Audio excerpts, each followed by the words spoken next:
Alright, so, it's been a very long time since I've played this particular character. I want to talk about what the character is now. So, this used to be my character that was my Dual Wield Claw CI Shadow. Um, and ever since 2.0, I haven't really wanted to play him at all because, basically, they took the leech mechanics and they utterly destroyed them. And especially because the implicit leech on claw is no longer stacked, the key mechanic of this build, which was to use what it used to be, was to use the Bloodseeker claw in the main hand with the good claw in the offhand to get a whole bunch of instant leech without having to take Volpact. Now, apparently, the instant leech still works if you put Bloodseeker in the main hand, but the issue is that, well, you don't really get all the leech anymore. You'll have a much smaller amount of leech. And so basically, it's much more difficult to leech tank. So what I ended up doing is I've respec'd into Reeve, and I'm doing a dual wield Reeve where the main hand is not used.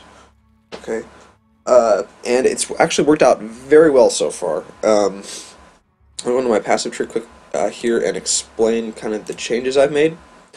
Well, actually, first, let's just kind of demo what the build does now, okay?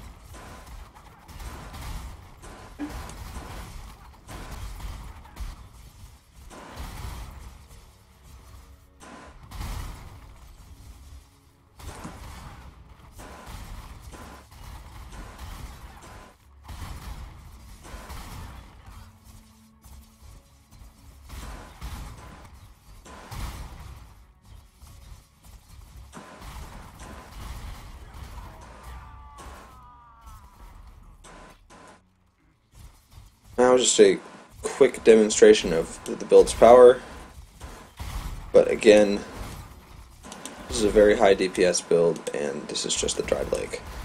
I'll run like a 78 map later on after I kind of explain myself, how everything works, what everything does.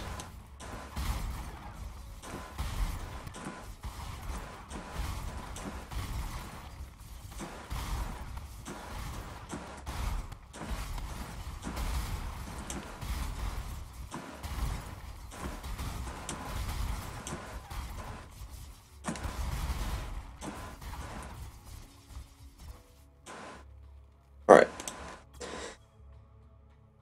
so now you've seen a little bit of what the build does. So this build is like, now that it's working, this is probably one of the fastest, if not the fastest clear speed builds I've ever made. It clears, like, potentially clears faster than my Mjolnir or Blade Vortex characters, or even my Explosive Arrow character, which were some of my fastest characters in the past. Um, so, let's see. So, let's explain what the passive tree does first, and then I'll get into how my gear interacts with it and kind of how all my stats work now. Okay, so as is rarely obvious here, I'm a trickster. I'll get into that later. Um, so we're a shadow. There are a bunch of keystones that this build takes, including Volpact, Ghost Reaver, Chaos Inoculation, as well as Iron Reflexes. Okay, so key things for this character is to get a bunch of energy shield. Actually, I've modified the build a little bit recently to get a whole bunch of jewel sockets, which has proved to be very valuable. Because jewels have all kinds of awesome stats that can really help you out. So, what is this build about? So this build is about two things. Well, in terms of DPS, we're getting claw damage, we're getting dual wield things, and we are getting crit. Okay, so we go out through the shadow physical and chaos damage nodes into things like coordination, will of blades, fangs of the viper. Now, I will say the chaos damage scaling is actually very important, and I'll talk about it in a bit. But it's something that does help make this build very dangerous and very powerful, and dangerous to our enemies. Energy shield nodes. We go up into this area, path into Witch for some energy shield and AoE, as well as a jewel socket. We use the energy from within to convert this entire cluster into 3 8% and a 16% energy shield node, which is pretty solid. And we take the energy shield over here. Before we wrap around, take Ghost Reaver, another jewel socket there. This large claw wheel here with attack speed, as well as Claws of the Magpie. This is mainly for attack speed. That chance to steal charges is nice, especially in PvP, but then we also pick up the Claw critical chance, as well as Soul Raker for some extra leech. This handles all the mana leech that we need and gets us some extra life leech. At this point, we path down across in front of Ranger, picking up the critical nodes, as well as another jewel socket, before coming down around the outside of the tree, popping up for dual wield critical chance, as well as some more life leech. This is another 1.6% life leech, and again, I found that getting a lot of life leech with this character is good, even though I have like, I think I only have a little more than 3% life leech right now. It's like 3.6 or something like that. It's still very significant, and it's more than welcome.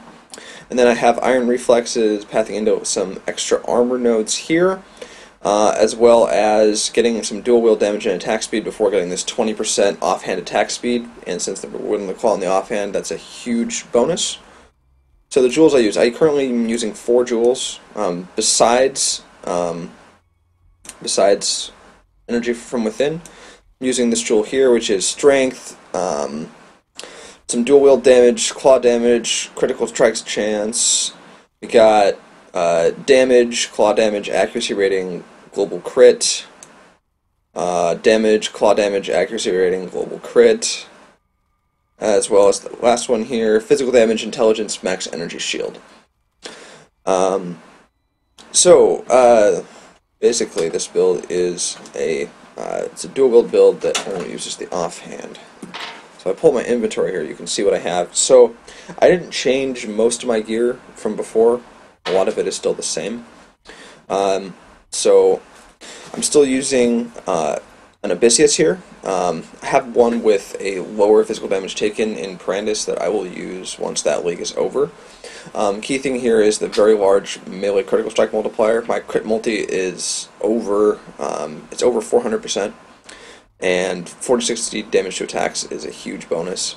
And I'll talk about how I mitigate that 40% increased physical damage taken later on.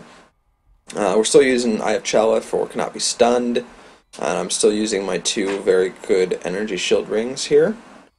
My chest is still the same very good 6-link Carnal with high evasion and energy shield. My gloves are still my rather good ES gloves. Still the same belt. I've skinned this to so it has an extra 3D effect, and I'm still using rainbow strides. But in terms of setups, so my helmet now holds Leap Slam, Whirling Blades, Faster Attacks, and Fortify. My chest now holds melee physical damage, Reave, increased crit strikes. I'll talk about this gem a lot. Multi-strike, melee damage on full life, and faster attacks. My gloves hold Vol Discipline, increased duration, Vol Haste, and Immortal Call. I may replace this Immortal Call. I'm not doing anything with it right now, but we'll see. My mace holds Fortify, Vol Reave, Multi-Strike, and this mace is Death's Hand. I'm going to talk about this a lot. This is another key thing for this build. My claw over here, this is my main weapon. This is actually like one of the best claws that people actually are online right now, oddly enough. And this holds my auras, my discipline, my hatred, and then my ice golem. And then my boots here is holding a cast when damage taken, Ice Nova, Curse on Hit, and Feeble. Alright, so my helmet, again, contains my movement skills. We'll talk about Reave setup later. But, so, Death's Hand. So, when using Death's Hand in a dual wield build, what this lets you do is you get all the buffs from this weapon as well as dual wielding benefits, and I never really attack with this weapon because Reeve can't use maces. So the cool things here, 30% chance to gain a power charge when you stun. So this build stuns pretty frequently because of the high amount of damage it does, so this handles all our power charge generation for us. We don't need to use a curse to generate the charges, and we don't need to do anything else. Then gain Unholy Might for 2 seconds on a critical strike. Unholy Might is a buff that adds 30% of your physical damage as extra chaos damage. Okay, now remember how I mentioned I have some chaos damage scaling from the tree? This will scale this bonus damage, and it makes it quite large. Now, I'm actually crit capped with just 3 power charges. That's why you don't see me taking power charge nodes. So I have pretty much permanent uptime on Unholy Might, which is absolutely amazing. Okay. Now, the way that my Reeve setup works, I can get a lot of extra physical damage through melee physical damage and melee physical damage on full life because, well, I'm always on full life or I'm dead because I'm a CI character. And multi-strike is obvious, fast attacks is pretty obvious, and then increased crit. I've messed around with a few gems in this blue socket. I've tried crit multi, but I have so much already that the returns are actually diminishing. I've tried increased AoE, and it's nice for clear speed, but I've found that increased critical strikes with this almost plus 2% to my base critical chance, when my base critical chance is 8.3. We're getting a base critical chance of over 10, and that's made it very easy to scale up to the crit cap. So when I do not have power charges, my critical chance is 80%, and then I only need 3 to get to the crit cap of 95%. So that's why I was able to spec out of those power charge nodes that I ran before. I scale them obviously for accuracy and critical chance. And this casting damage taken here, I may mess with this a little bit, but I really like being able to curse with a high level Enfeeble. So casting damage taken cannot cast the Enfeeble, but it can cast a spell, which can be linked to curse on hit and then the Enfeeble. So this is a way you can have a level 1 casting damage taken, spam the heck out of a high level curse. This is something I really like. The Enfeeble helps with the Abyssius, and again, because I've taken Iron Reflexes, I have a fair amount of armor, and I can increase my armor further by popping my Jade Flasks, depending on the situation. This is for when I need the most armor. This is typically when there's people that cause bleeding. You have Anti-Freeze, Anti-Shock, and Anti-Curse. Yeah, so that's the general gist of how the build works. There's one other mechanic I need to cover, obviously, and that is my Ascendancy class. I'm a Trickster. I've gone Trickster for the extra energy shield and other bonuses it provides, as well as Swift Killer for Frenzy Charge generation. This build used to use Blood Rage back before Blood Rage caused physical damage over time. We used to do Chaos, and it used to be free for all CI builds. And I really missed the Frenzy Charge generation, and this buff out of the Shadow Ascendancy class, the Trickster, is something that's really nice for this. Other things I've taken here, we've taken Ghost Dance. So we have some dodge chance, and we have some extra move speed, as well as energy shield recharge, which is amazing. And then, of course, Shade Form, 500 flat evasion, 250 flat ES, and yeah, this is. We don't really see the benefits of the chance to evade attacks when not on full energy shield all the time, but that's okay because I don't have much evasion anyway because, again, we're Iron Reflexes. So I have just over 7,250 ES, and I have just over 5,500 armor. This is increased to 16k when I am using my good Jade Flask here. I may be looking to use Basalt Flasks, but we'll see.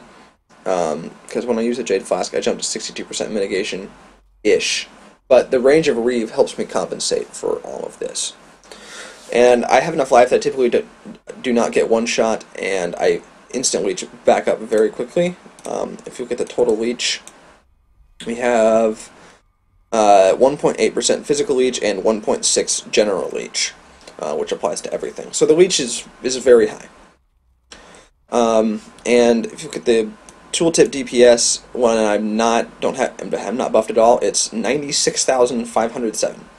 So when this goes up to about almost to nearly 180k when I have all my frenzy charges and I have Unholy Might. So let's put the build into action in a high-level map.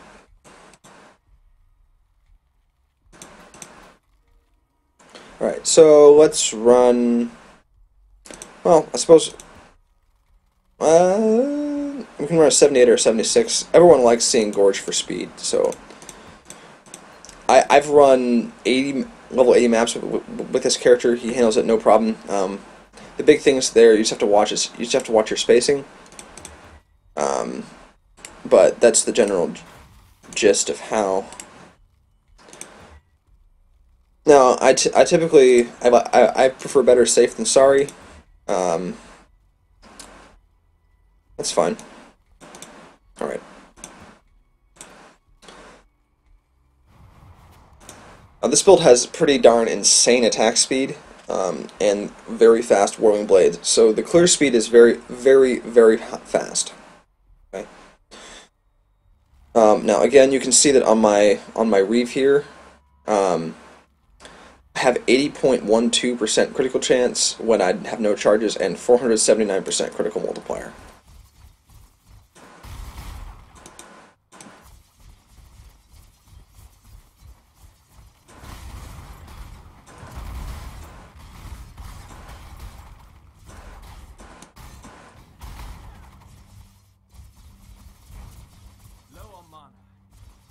I can actually deplete my mana because if I whirling too fast.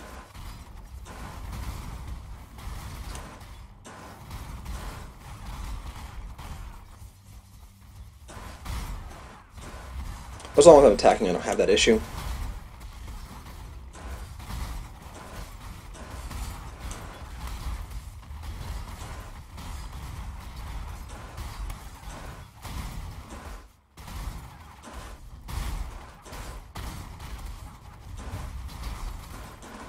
Alright, so I now have Dual Wield charged, so we're going to go ahead and activate that. And now we got those 8 Reeve stacks. And now it's time for Mega Clear Speed.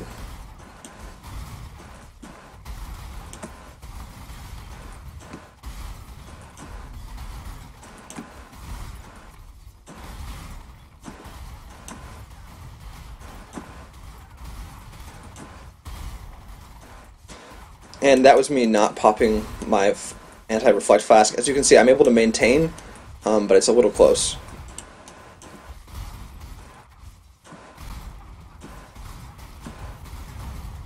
Sometimes. Typically, when you see reflect, what you want to do is pop your armor flask, which I did not do there.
Lost Dual Wield because of stupid rocks. We'll just get it back immediately once I get a big enough pack.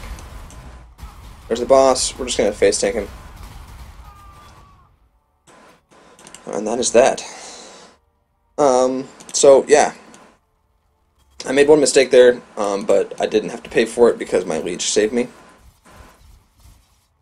And that mistake was not activating my armor flask when I saw reflect.